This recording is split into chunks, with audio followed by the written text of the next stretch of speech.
Seja bem-vindo à Odontologia Prática de hoje. Hoje eu vou elucidar uma das dúvidas mais frequentes que ocorre no seu dia a dia no diagnóstico de perdas de dimensão vertical. Como você vai diagnosticar, como você vai descobrir que esse paciente tem a perda e como você vai reabilitar. Hoje eu vou juntar todo esse quebra-cabeça e você vai aprender como diagnosticar na prática, beleza? Então, se inscreve no canal, curte esse vídeo aí, que cada vez mais eu me dedico, estou aqui gravando um vídeo para você com uma dica prática de diagnóstico para você resolver no seu dia a dia, beleza? Então bora pro vídeo. Então no último vídeo aqui do canal, recentemente um dentista me questionou, falando que a minha reabilitação poderia estar errada porque esse paciente não tinha perda de dimensão vertical para mim ter aumentado a dimensão vertical dele. Pois bem, então existe uma forma de realizar esse diagnóstico. Hoje você vai aprender na prática como realizá-lo. Uma das ferramentas que eu utilizo bastante para o paciente visualizar isso é a câmera intraoral e a lupa, né? São duas ferramentas indispensáveis para o diagnóstico e você vai aprender como diagnosticar. Primeiro, nos pré-molares inferiores, geralmente vai ocorrer um pequeno achatamento não oclusal, um achatamento na cúspide dos pré-molares inferiores. Em alguns casos, já até um pouquinho mais severos, você vai ver uma pequena bolinha amareladinha na ponta daquele pré-molar. Esse é um sinal claro de que existe já um pequeno desgaste inicial e é recomendável reabilitar. Você já vai saber o porquê. Ok, então nos pré-molares você já sabe como diagnosticar. Nos molares inferiores, geralmente você vai ver um amarelamento oclusal. Isso mesmo, você vai ver o oclusal um pouco mais amarela. Por quê? Porque aquela área perdeu praticamente esmalte. E você fala para o cliente que naquela área a perda severa de esmalte, tá? Isso é bem importante frisar para o paciente. Quando você fala que perdeu o esmalte, vai ficar na cabeça do cliente e ele já vai começar a ficar preocupado.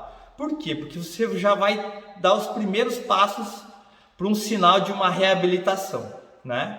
Então, ocorre um amarelamento oclusal e a perda das pontas das cúspides, né? Então, você tem aquelas cúspides dos pré-molares achatada, ela vai estar um pouquinho mais retinha. Nos molares inferiores, depende da oclusão, pode ocorrer um pouquinho mais esse achatamento. Geralmente, os molares inferiores, eles não têm cúspides tão evidentes, mas ela tem uma oclusal mais marcante e nessa área provavelmente vai ter um sinal, beleza? Ok, e nos superiores? Os pré-molares geralmente vai ter um achatamento da cúspide de trabalho, que seria a cúspide palatina. Então, geralmente, ela é muito pontuda, ela é bem pontuda mesmo, né? Então, se você passar a língua na sua aí, você vai sentir, nossa, você vai ver, opa, é bem pontudinha mesmo, né? E alguns pacientes, você vê que existe um achatamento. Então, aí é um sinal de que já ocorreu um pequeno desgaste, que é recomendado você começar a reabilitar.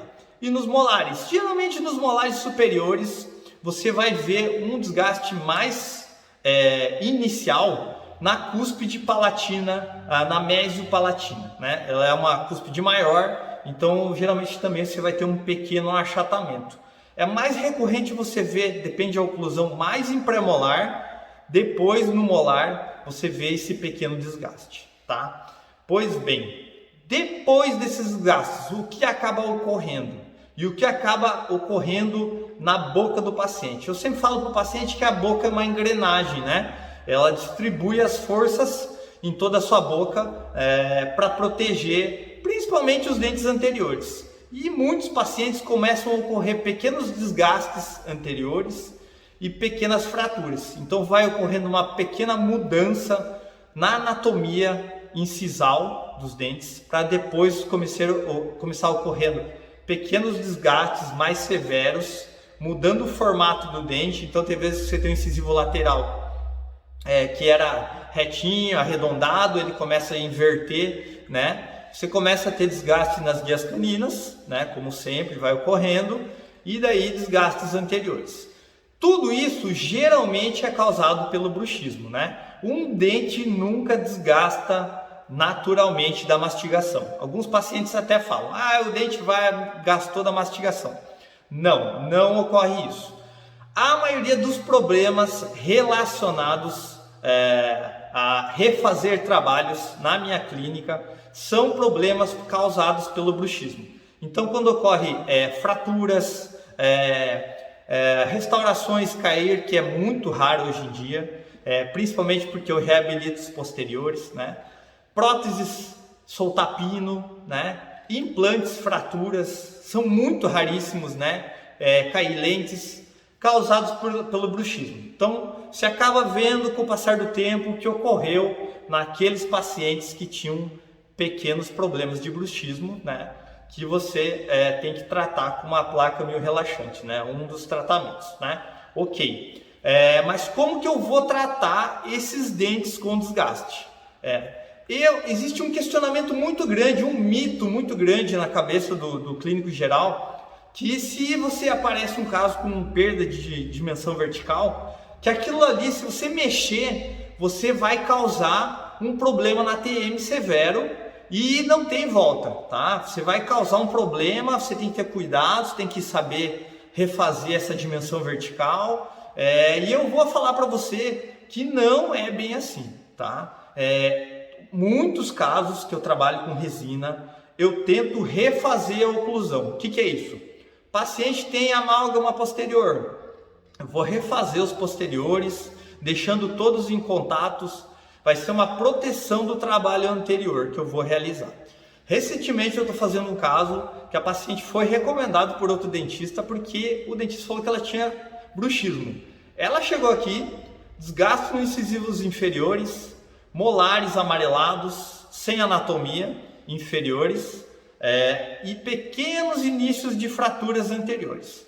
Então são sinais de bruxismo, né? Então como que eu vou reabilitar? Vou reabilitar só os anteriores? Na maioria dos casos, muitas pessoas iam reabilitar só os anteriores. Nesse caso eu vou refazer a anatomia posterior, levemente aumentando sutilmente a oclusão com resina, para reabilitar os inferiores anteriores, para depois reabilitar os anteriores superiores, né? Então, é uma reabilitação oral. Um pouquinho complexa? É complexa. Por quê? Porque você vai ter que criar vários pontos de contato novamente, refazendo a oclusão. Mas e o problema da TM que pode ocorrer? Olha, você não pode aumentar severamente essa dimensão. Você está refazendo a oclusão dele, né? Então, é muito sutil. Você tem que ter um conhecimento muito grande com a anatomia dental, utilizar pincel, né? Uma adaptação perfeita e refazer essa anatomia dos posteriores, criando pontos de contato. E a maioria dos pacientes que eu reabilito assim, eles falam espontaneamente que sentem um conforto maior na oclusão, a perda de sensibilidade, que isso é muito recorrente. Muitos pacientes têm uma sensibilidade oclusal na mastigação, tá? Eles sentem um conforto maior na mastigação, né? Muitos pacientes já relataram isso para mim com o tempo também. E você reabilitou, você está prevenindo um problema maior posterior. Por quê? Se você já não, nos casos iniciais, você não reabilitar, ele vai começar com desgaste severo, e tem vezes que você não vai poder mais reabilitar com resina.